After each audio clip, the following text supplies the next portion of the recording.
So, I'm in fact back on this. Oh, it's not a day in office. Alright. So, I did in fact forget to give this back to them. Cool. And all these brown guys are everyone's pretty big, I'm gonna be honest. It's getting a bit boring. It's not getting a bit boring per se, but the map's a bit boring. There's like 5 nations in each thing. So, that might change soon. Anyways, we see this coalition deteriorates. There's no need for any more because there's no threats.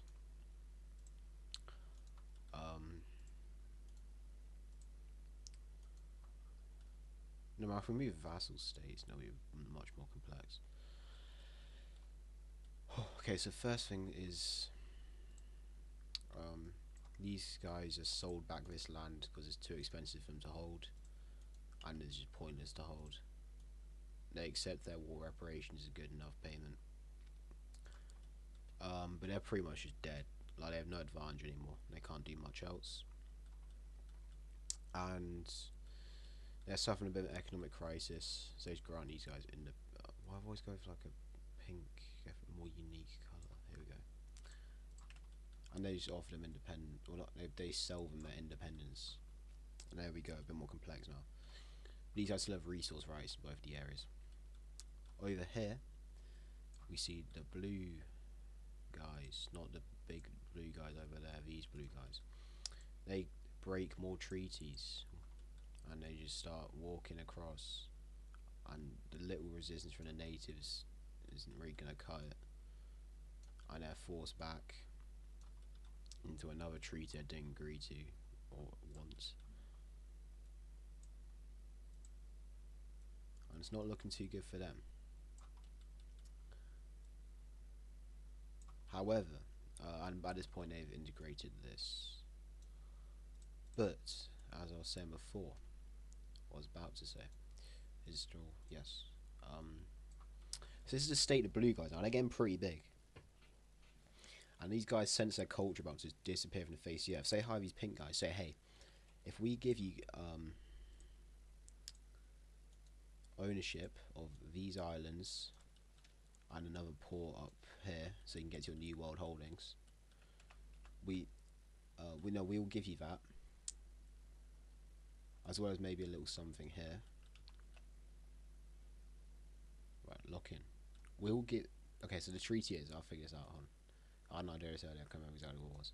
So the treaty is they get this and everything below it, and this in return for them attacking the blue guys and winning, as long as they get this back, and this back. And they agreed to this, and so the war begins. That was pretty cool. Anyways, so they this is unexpected. They march across here unopposed, take some of their ports, and then there's a bit of resistance here. What they don't expect these guys' massive navies to blindside them. They cut off a fort here, finish off 10,000, another 20,000 down here, and then they start rushing up, 30,000 captured here. And at that point, that's 60k in losses, and most of their like industrial like base, their country gone, and they just push across through here. They do another naval maneuvers up here. Do the blue guy maneuvers from over there. Cut off another 40,000 and another 15,000. So at this point, they're pretty much just shattered. And there's one big push across, claiming their capital and sweep up this island in the process. And they're just forced into the peace from before. Except it's a bit different this time. The peace deal is these guys still get what they were promised, because the green guys are of their word. They get all this land.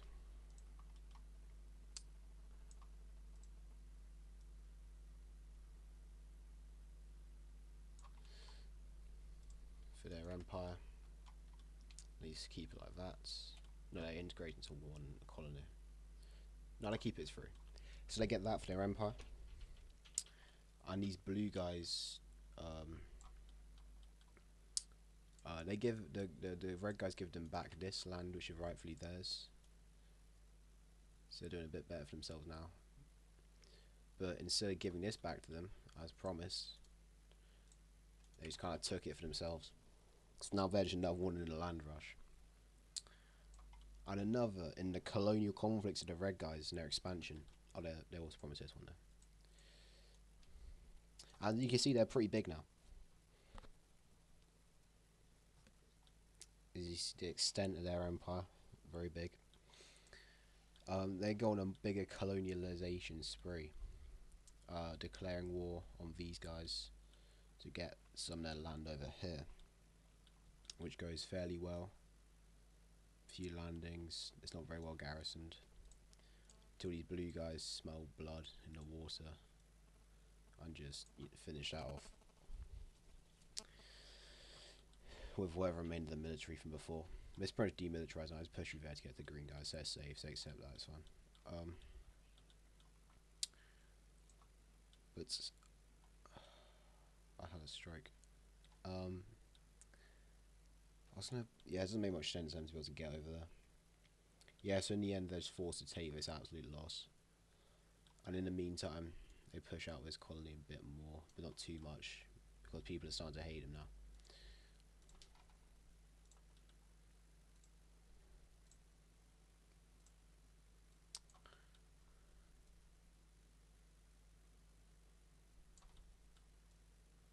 And of course, with their empire being this big, they're going to struggle to maintain everything. Because at least that one's like contiguous, whereas this one isn't. And they draw up the borders at this. And these guys can enforce this a bit more, because they do have quite a few men in the field still, regardless of what happened. And their empire's now looking like this. Now let's say in trade for this island, they took the rest of it. Let's say it's viable land. There we go. The world is looking very light pink reddish right now, as it was looking very blue before. Do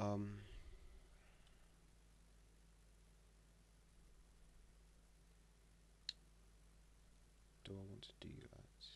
Yes, okay, so next up we see a very unexpected move. A genius man is born here, and he somehow unites this entire empire, despite its mass culture and language differences, into one like contiguous state that is fairly powerful considering everything it's been through. And it wants revenge for being invaded for pretty much past like 300,000 years, and they start taking it out first on these brown guys up here who are still unorganized from the last war.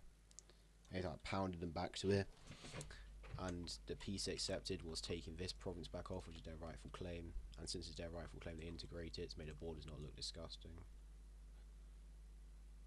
And yeah, that's the main reason I'm so wrong. And then they push back to there, and they don't do much else now for the sake of these guys are probably a bit too strong for them. These guys are obviously too strong for them. These guys I won the war against, and these guys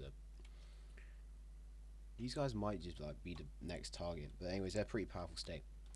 And finally, what I did want to do is we see the dissolution of this union after the loss of support from the last war. People are like, we don't want this anymore, because basically the pink guys' population took priority, whereas these guys were put in a chopping block to like go out. So the Holy Land finally gains independence again, and these grey fellows do as well. Let's say they spread the language more, so the Greys' borders are only like here now. So the pink guy's still powerful, but just kind of like lost it a bit. And then the pink guys, the final act of this, yeah, they send their own voyage up here, the very viable lands of over here, find this island, and this is one of the new ones, so they've had less time to hold it down and just take it. So big colonial moments. Anyways, that's probably enough for one time. Last one was longer, so it kind of evens out.